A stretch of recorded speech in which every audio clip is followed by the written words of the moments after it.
This is Lizzie from Let Zoe Spoil You. And Sagira from Sagira Salutes You. And together we are Newbie versus Weeaboo. Sagira, Newbie. Lizzie, a Weeaboo. It's Newbie versus Weeaboo. Ahoy! Heidi, hi. Hello! And once again we are back with Newbie versus Weeaboo. Yay! Yay! And we are away from the series and the short episodes, and we're back to our traditional way of doing things. Yes.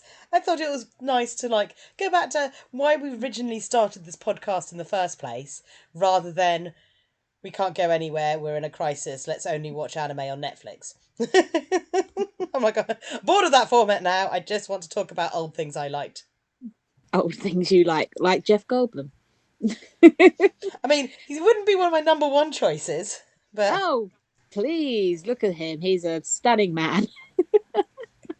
I'm trying to work out when the segue is going to come from, Jeff Goldblum into what Well, Jeff Goldblum was in the film The Fly, which was a horror. Do you know what else is a horror? Vampires, which leads us on to this.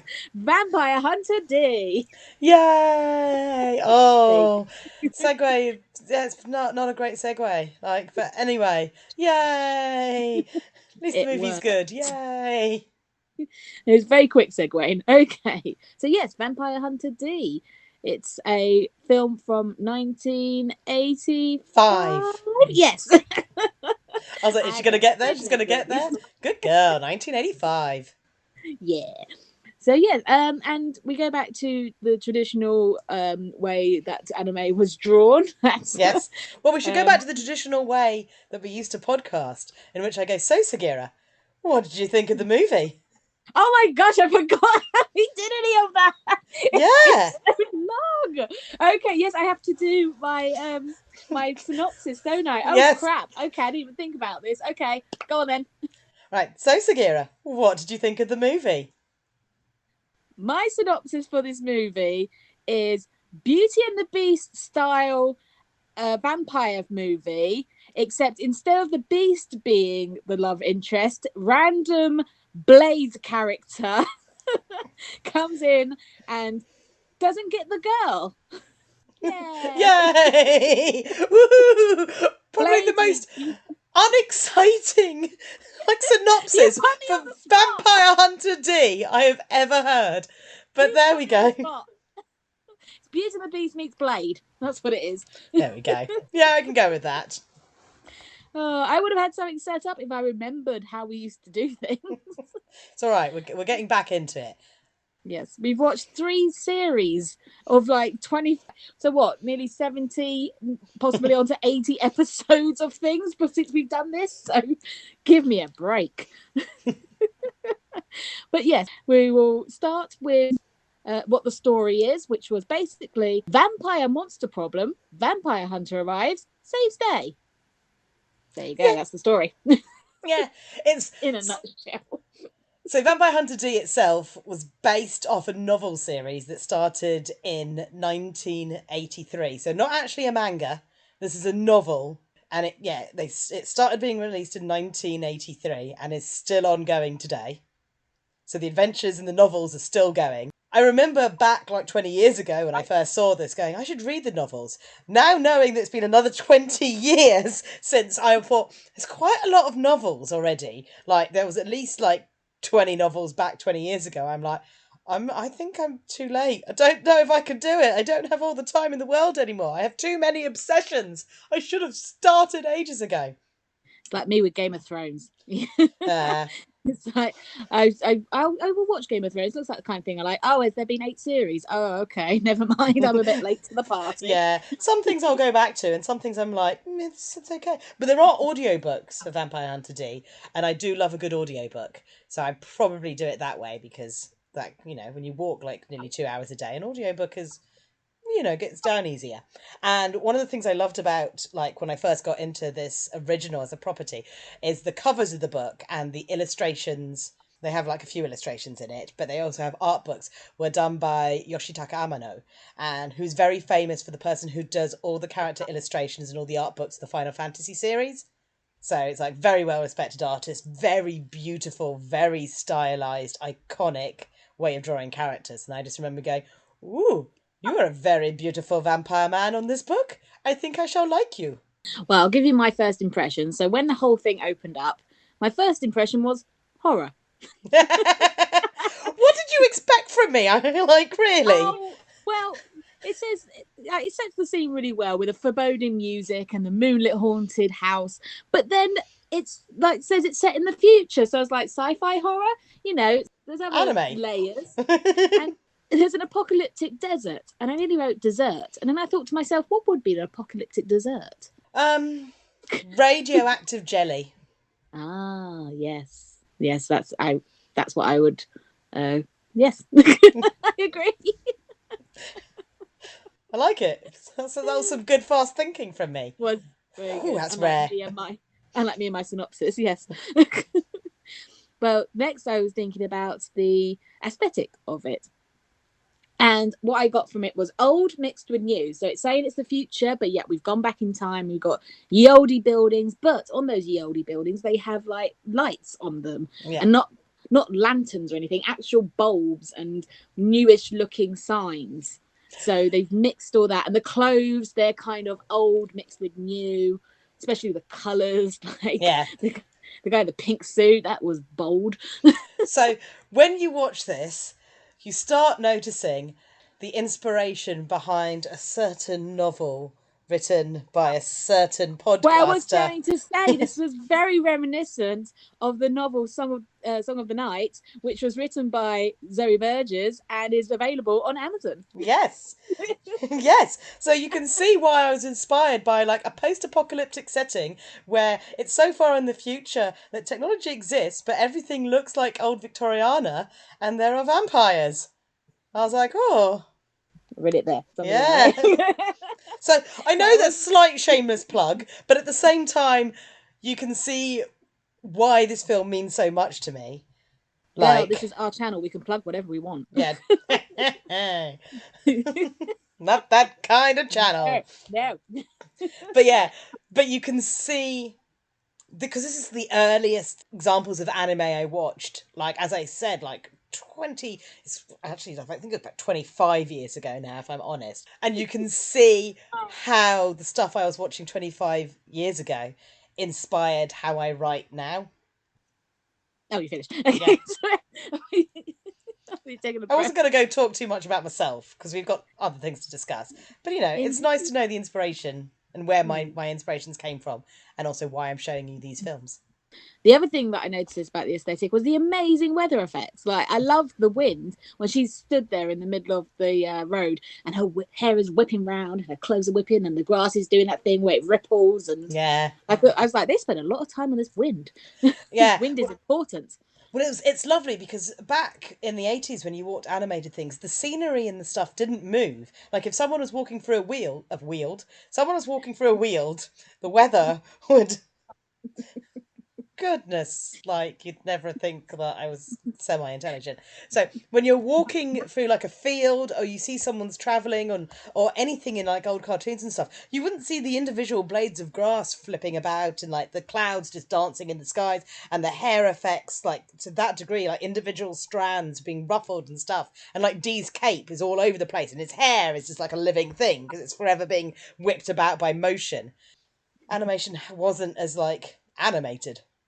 Well, the thing that I didn't like, which kind of irked me a little bit, was when she was running through the grass, and the grass looked like it was going sideways when it should be going forward. Now, I assume that they're trying to make it that it was parting as she was going through it, but it looked like it was moving sideways, and she's moving forward.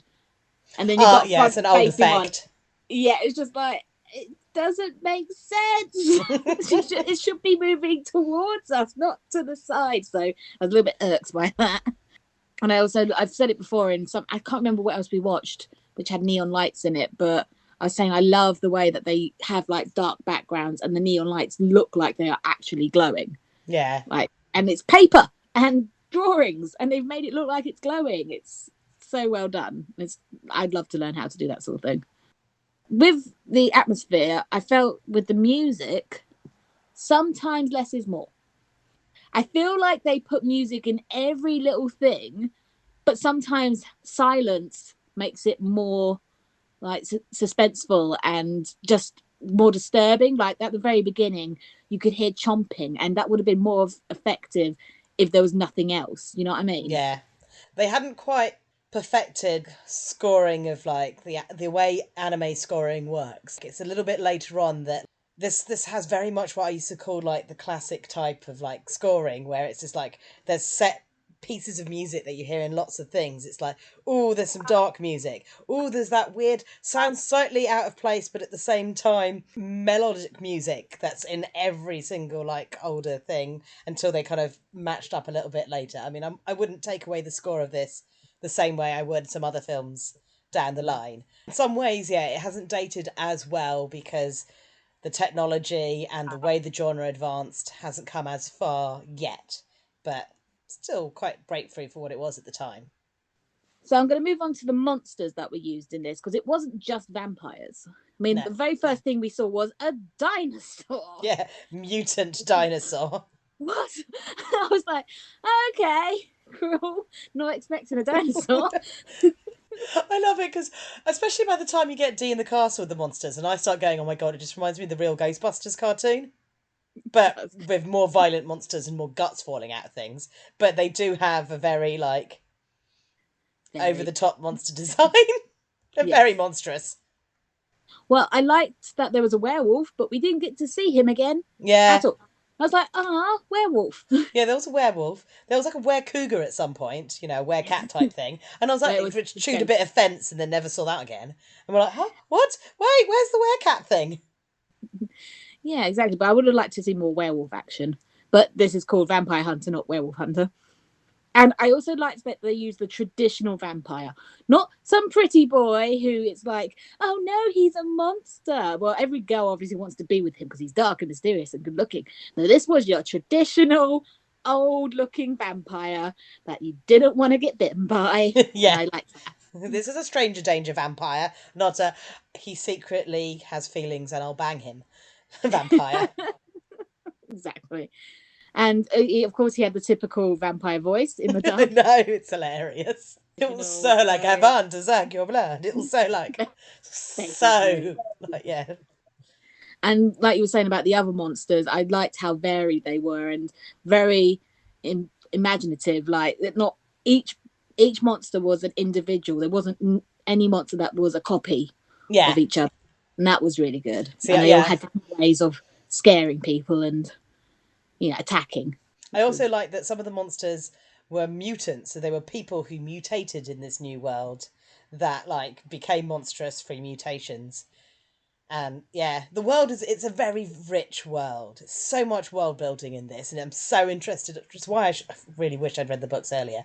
But like, I've always just like love. It's like there's so much going on. Like there's so many little bits. Like how did the landscape get like that? Where did these all mutations? What is with that killer cloud that seems to peel the flesh of living things? And like that thing is the horriblest thing I've ever seen. Yes, with that and the dinosaur that killed the horse at the very beginning. I felt really bad because obviously the horse is called Luke, and she's like, "No, Luke," and I'm like, "No, Luke's been eaten." Which, side note, Luke is my husband's name. So I was a bit like, "No, not Luke." Yeah, well, Luke only got a bit part in it because he was literally at the beginning and shop gone. Yeah. So that was the end of Luke. But we'll move on to the characters now. The first character that we see is Doris. No, I love it. Doris. Traditional Japanese name, Doris. Well, obviously, because this is not set in Japan. I know. That's a really traditional British stroke American name, because it's a really weird. It's the Wild West mixed with, like, Europe, wherever this place is. And I'm like, it's Wild West and Europe mixed there. Well, I described her as brave, because she was quite brave, especially at the beginning when she was going out hunting, because that's what her father did. She's very sensitive, because she just cries all the time and cares so much. She has heart. And she's a little dumb. just a little spattering of dumb. Little cute but stupid in there. What I like about Doris is she's obviously lived a hard life and like a lot of bad things have happened. So she's toughened up and knows how to like face monsters, and she's all like, "Can't touch me, don't touch me without permission, la la la la." But at the same time, she's actually quite a naive girl underneath these layers of like, "I'm really tough." It's like, but actually, you're quite sensitive and naive. And Well, my favourite Doris bit was when she was like, I can offer you no food. I can offer you no money, sorry. I can only offer you food and shelter, and you may sleep with me if you like, as if it was some hardship for this really good looking man to I think that's probably why she offered. It's like, oh no. If like it'd been ugly, she would have been like, you can have food and board, but she was like, oh yes, hey. But that's it. It's like she threw it in at the end, like, yeah, I'll give you food, and if you want to sleep with me, that'll be okay too. Just trying something here. But yeah, that made me laugh. And her weapon of choice is the whip. The whip, which is choice of women everywhere and archaeologists. So I don't know what it is. There's some feminine weapons. A whip is one of them, and the an archery is another one. Yeah. For women. I don't know why. I'm not trying to be sexist. No, I think it goes back to things like Greek mythology. Yeah. I know archery comes obviously from things like Artemis, and so that's probably handed down through it being considered a feminine weapon.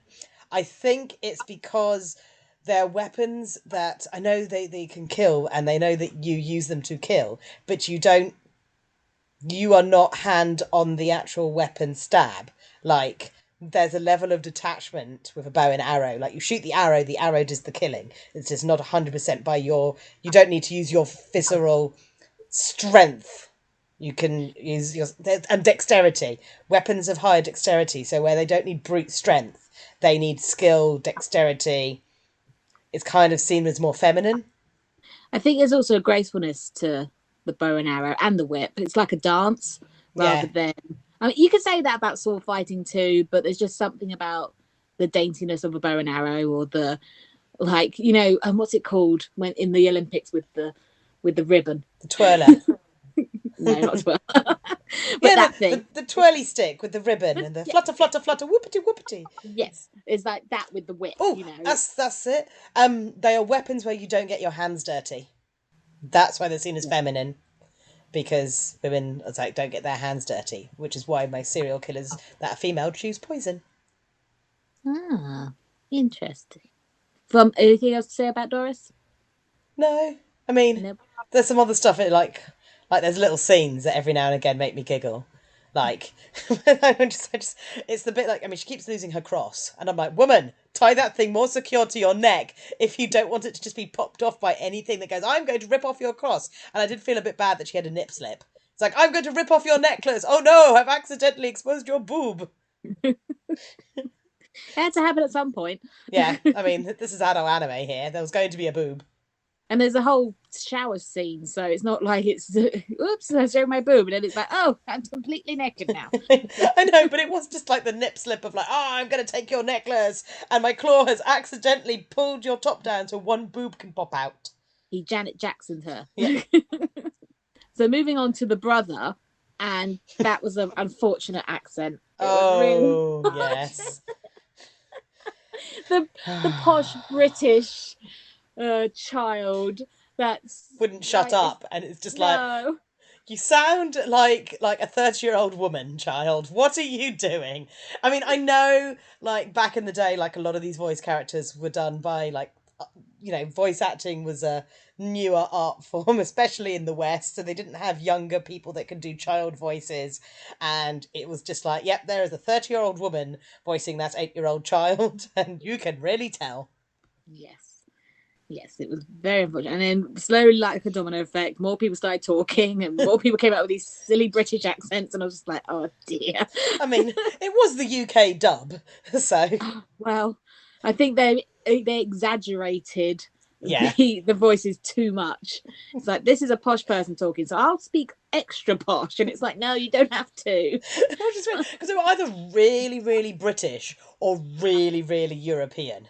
It was either full on, like, I want to suck your blood, or like, well, how would you like a cup of tea? Like, it was just like, Jesus Christ, people. And then they're in saloons, and you're just like, Yeah, it was a bit all over the shop. And I'm going to move on to Greco, who was the mayor's son. Yeah. Greco. That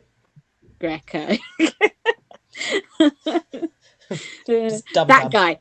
the guy who was the Gaston of Yes. the thing of kill the monster, and the guy who's trying to kill the monster. Yeah.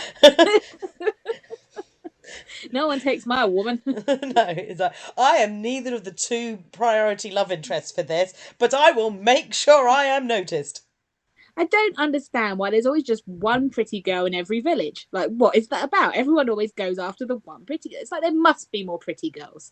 Surely. I think they all get snapped up, and then their hard lives of marriage like just starts haggling them. So when a younger pretty one turns up, they're like, "Look, she's fresh and nubile and pretty, and oh, not like all these wives that." Either that or all the pretty ones run away going, "No, I'm not handling this, I'm going somewhere else." Not that I would ever go into the wilds in this world. It's also having what you can't have, isn't it? Because she's clearly not interested, and he's like, "Well, I'll change her mind." Like, no, that's not how you make people fall in love with you. No. Forget about what rom-coms teach you. Like, no, it's wrong. Yeah. You can't make someone love you. It's not right. And this guy's indestructible because he falls down the cliff. I know. And he's fine, like not even a scratch. I love the line. He's like, "Oh, I should have been dead," and I'm like, "No shit, Sherlock. Like, you got smacked off a cliff." I mean, yes, not for long, because obviously Bray or whatever his name is comes along and goes, Mah! But still, that cliff fall should have killed him. Speaking of Ray, onto the Count's children, like you said, very European. I was like, is that Russian? Is that Italian? I can't quite pinpoint what part of Europe they're in. Transylvania. It's Transylvanian-ish. But I was confused with the boy. Like, was he a vampire? No, he's a mutant. Right. That makes more sense then, because when he had the candle, he's like, this will paralyze vampires. I was like, yeah. Why are you walking around? His whole thing was he was kind of like, the daughter's like manservant thing, and he'd been promised that if he does enough good deeds, then our vampire would turn him into one of them. So he was waiting to be turned. But he was a mutant. And, so he was like a familiar. Yeah. Right, gotcha. Yeah, because that did make sense to me. But he was a bit dumb as well, because like with D, he had the candle thing and he was like, "This incense will paralyze you." And it's like, don't tell him. Like, typical villain rookie mistake. You don't tell the guy what you're going to do before you do it. Yeah, but he liked to explain all of his tactics and powers and whatever he was doing. I mean, I kind of love him because I remember flashbacks to youth and watching it, and it's like, oh, anime 80s men with their makeup and their hairstyles, and it's like he is a totally hetero character and a masculine character. He just has all the purple eye shade and and the big old white hair going up with a little dyed patch, and I'm like, yes, anime of the 80s taught me what real hetero masculine men should look like. And then when I grew up a bit, I was like, how come they don't look like that here? They both got their redemption story, didn't they? He went and saved the kid, and he tried to kill the Count, and she sacrificed herself. Well, did she sacrifice herself? She just didn't want to be around anymore, did she? No. I mean, what's her name again? I kept calling her Forehead. But because I was just like, what was about foreheads in this? Yeah, it was Doris a style. Doris at the start had a large head, and it slowly got smaller as it went on. Innocence. The bigger your forehead, the more innocent a character you are, because there is more room for your giant anime eyes of innocence. And you'll notice as anime characters get less innocent, their eyes get a bit smaller and there's more hair. But yeah, their naivety is represented by the size of their foreheads. Because obviously the two most naive characters had the biggest foreheads. The ones that weren't had plenty of hair going on and smaller eyes. Right, I left him till last because he's the one I've got the most about, and that's D, the vampire hunter. And you can make all the jokes about wanting some D. It was like, I love the D. Who doesn't love the D? My partner came in. First thing he said, he was like, he Betty gives all the D, and I'm like, all right, calm down. But yes, he's a vampire hunter, and he's very Van Helsing with the hat and the coat and the typical vampire hunter look.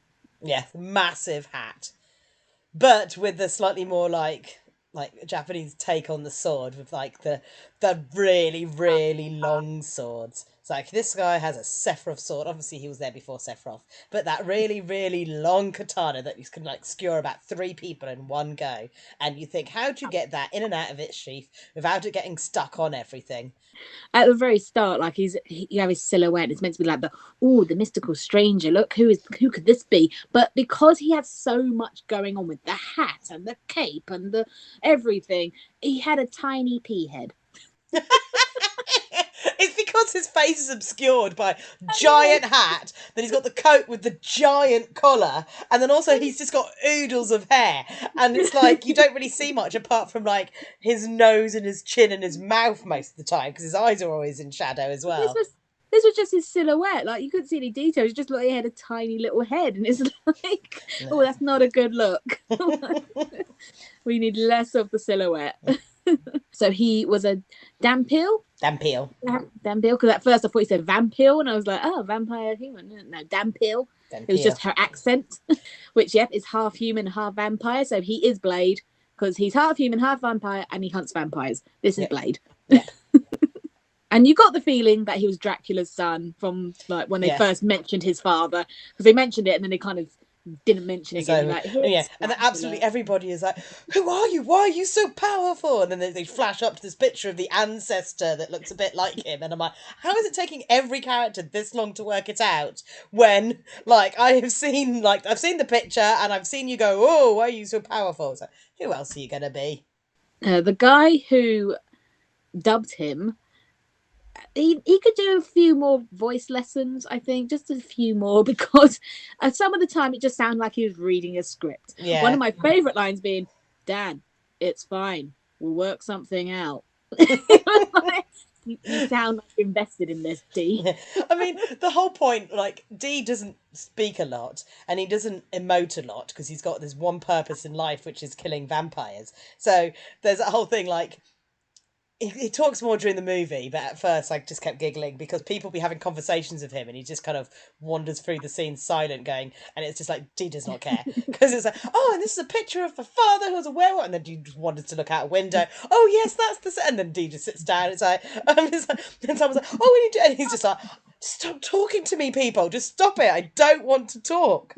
Point me to where the vampire is, and I'll do my thing. Yeah. So you're meant to get through the story how he softens up to her and learns to emote a little bit and learns to embrace his human emotions rather than his hardcore non-emotional vampire side. But you kind of don't really concentrate on that too much. You're too busy going like, D is hot and this world is mad. When he first gets spoken to by something, I thought his sword was talking to him because he had his sword out, and his voice started coming out. Ah, yes. What the hell is that? And then for the whole time, I'm like writing down, the sword starts telling me the sword, and then I was like, it's his hand. He's got a mini. He's got left hand. Yeah. It was when I was watching it again, I was going to go, oh my goodness, I've unintentionally, because I know about left hand, but I hadn't put 2 and 2 together that we just literally finished Parasite, and I was like, doesn't D have a parasite in his left hand? I'm sure that, because when you hear the talking, I'm like, oh yeah, left hand. And I was like, oh yeah, he's got his own Miggy. Except for it's in his left hand, and it's literally called left hand. But even after I saw that he had something in his left hand, I still thought it was a sword talking. I thought the hand was just like a screechy weird thing made of chloroform, because he puts it in Doris's face and she collapses. So I'm like, chloroform breath. Yeah, no, that's his parasite called left. I mean, I got the feeling that hand was there to give background and to fill in the movie silences, because D doesn't strike me as someone who talks to himself. No. And gives background to something that he knows is going on. Like, when you see these like characters who are like, this must be the catacombs. I should be careful when walking around here. No, he's not going to do that. He's just going to go, I'm here, walks in. Yeah, he's got a mission. He doesn't really chat about things. No, so we need hand to tell us what is happening. Yeah, it's like a little bit of exposition going, oh my goodness, look at the ancient civilization for 10,000 years ago. It's like, haha, exposition parasite. But also thank you, because I need to know some facts about what's going on. Otherwise this would be a very boring film about a man who walked from one end of a room to another and stuff happened that he refused to react to. And how will we know how he's feeling? And his hand told us. Yeah, exactly, because he's not the Hannah's emotional type. He's not going to be all like, oh, I think I've got like my emotions around this girl. I'm starting to soften. No, he's not going to tell us all that. The hand is like, hey, you fancy her? Exactly. The size difference between pretty much all the men and Doris was frightening. Okay. Yes. Now, the idea of her getting jiggy with either of them was like, how is this going to work? Because she comes up to his chest Yeah. and he's a brick of a man. He is just stocky. And it's like, woo, girl. I mean, D himself is quite lithe. It's just all his armor and capes that make him look stocky. So at least he's not like big chunker. Like he's more slender. Like he's meant to be quite feminine as well. This anime, because of the time and stuff, doesn't draw him the same way as he appears in the original illustrations. But still, he is a tall creature. But then all the vampires are pretty tall. But the girl, but she's a shorty. Also, we had our Star Wars moment of D, I love you. I know. Yes. He's like, yeah, I kind of got that impression from the like, hey, I'm naked at the shower. Want to bite me? I loved his whole, don't do it, I want to do it, don't do it, I can't do it. I'm cool. I'm alright. I remember it's like, they're showing the shot and he's like staring down at the back and like obviously Luke's giving a bit of his own commentary going, I love back. Ooh. And taking, and like, dude, it's like, he's looking at her neck, you know, blood and the vampires like necks. He's like, oh yeah, that makes sense why they keep showing her neck. And I was like, oh. Pulsating neck. Yeah, it's like, that's where the yummy vein is for vampires. The yummy vein. Well, I can't really pronounce the actual name of the vein, so it's called the yummy vein. The arteries. Carotid, no, see, yummy vein. Carotid artery, something like that. Well, going back to Hand, after he was cut off, I mean, he's his own being, isn't he? He's not attached per se to D because he's a parasite. He just lives in D's hand. And be like doo. And but then I'm guessing to give himself energy, he starts to eat dirt. Now, is this the whole Mother Earth giving life and all that? No. I think that's Hand just trying to find some nutrients so that it can repair Dee's body, and just being like, just eat some topsoil, find some things, like get Dee to wake up a little bit. Yeah, which he did by screaming at him, now's not the time to sleep, get up. I like just punching him in the chest, wake up! That horrible cloud thing is coming back. Yep, that always works. But it did work. Yeah. D has lots of weapons. Weapons aplenty, including his sword, as you spoke about. Yep. His sonic sound wave machine. Yeah. Like, that was handy. Yep. I'm just going to walk through here. La la la la la. And all the monsters like just exploding and trying to escape around him. It's like, oh dear. Yeah, so why didn't you use it on the way back? Is it like a one and done type of I don't know, maybe he ran out of batteries and needed charging. I don't know how the technology of this future works. One of the bits that made me actually laugh a little bit was right at the end when the Count was about to marry Doris and he's about to bite her neck, and you just hear, and there's a knife going in his eye, and you're just like, that's not the sound effect for a knife going in someone's eye. No. Just plop. But I do appreciate how nonchalant he is about knife in his eye, because he kind of pulls it out, and then obviously they reverse the film, so the eyeball just like nicely goes back in, and he's like, and like, thanks for that.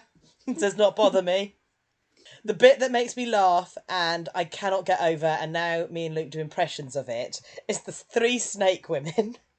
And it's the look on their faces of delight, and it's just like he's all struggling, but they look like, one of them looks like she's having the whale up. She's like, her eyes are like, you know, lidded, and she's just like and then they're just taking it in turns to lick his face, and they just look like they're completely aroused but drunk, and he's like, oh, struggling, and then it's like, and then the other one's like, my turn. It's like, that's how I lick all my handsome men. Just thinking, and they just kept showing it over and over. These snake women just taking it in turns to lick him. Well, one of them just looks like she's fucking stoned out of her brains on I don't know, D-licks. And it's just like, oh, yeah.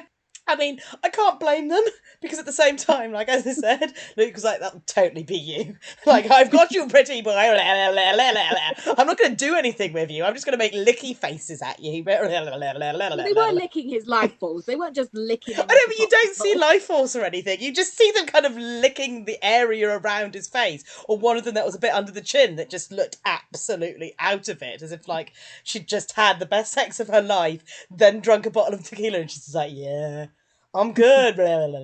This was one of the most disturbing conversations we've had because I've had to sit here and watch you. I know, the fact that I had to act it all out. And this face did this, and this face. It's one of those few times like there should have been a video just to get me impressions of snake women licking Dee's face.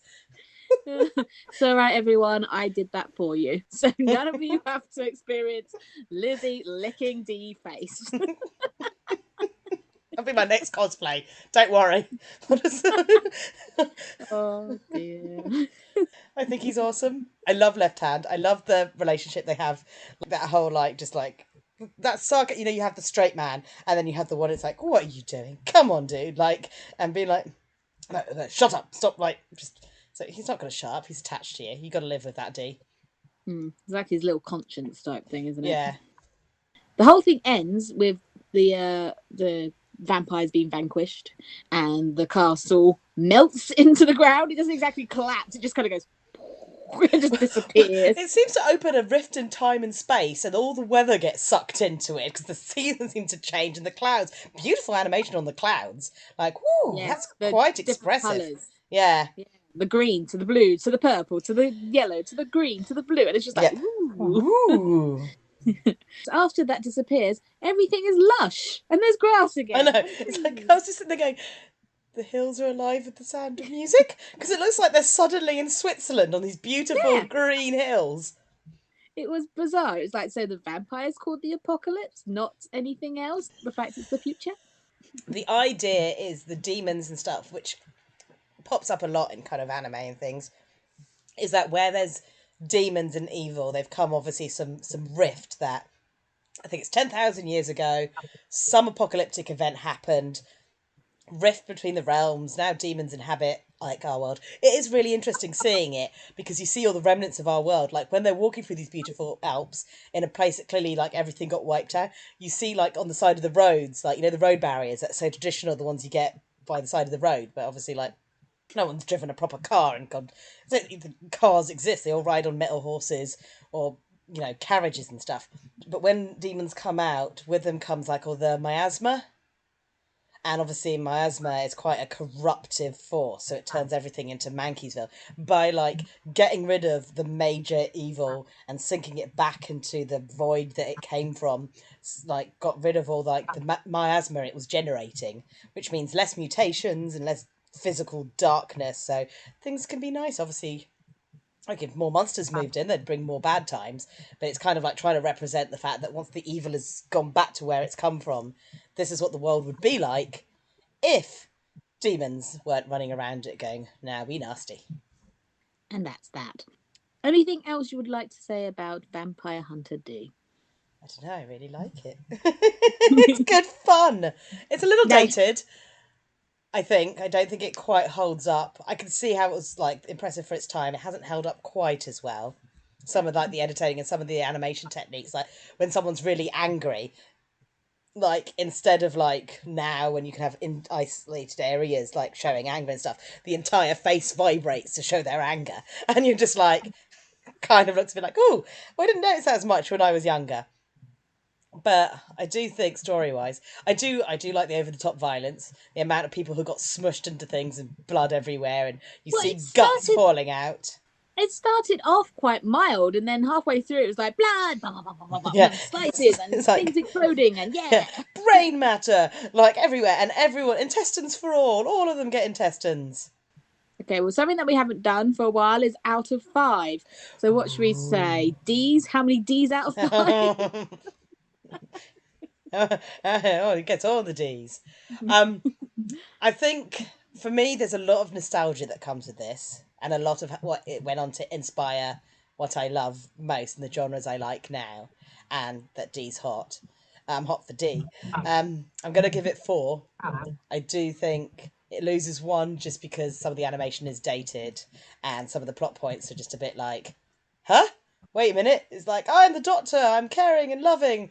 I was a vampire all along, were you? Because I saw you in the daylight. So were you freshly changed? And then suddenly he's like, oh no! And then he dies and he's like, forgive me, I'm sorry. I'm like, the storyline happened and ended very quickly. And then there's the whole, like, the daughter who's all like, I hate you, you commoner. You were once a commoner. Oh no, but I still hate her. But now I think we can be friends. I don't want to live if I'm a commoner. I'm just going to fall under some rubble. I'm like, some of these choices are a bit like blip, and there's no more context to it. Yes. Agreed. I will also give it a 4. It's not the best anime that we've watched, but it was entertaining. And yes, it kept me watching. So I will give it 4 Ds. Social media. My social media is coming on drunk-faced, licky-tongued snake women that is all going, blah, blah, blah, blah, blah. I love social media, blah, blah, blah, blah, love Instagram. Blah, blah, blah, blah, blah. I have to animate that. Just put my face on a snake body and my tongue just going, blah, blah, blah, blah, blah. What did you think I was going to do? I don't know. Okay, licky face women. Mine is going to come in on face hand. Da da da da da da da. This is my face on a hand. Da da da da da da da da. Face hand. We are so creative. That will amuse me. Yeah. Say goodbye, Lizzie. So, from a Weeaboo, this is Jane. And from a newbie, it's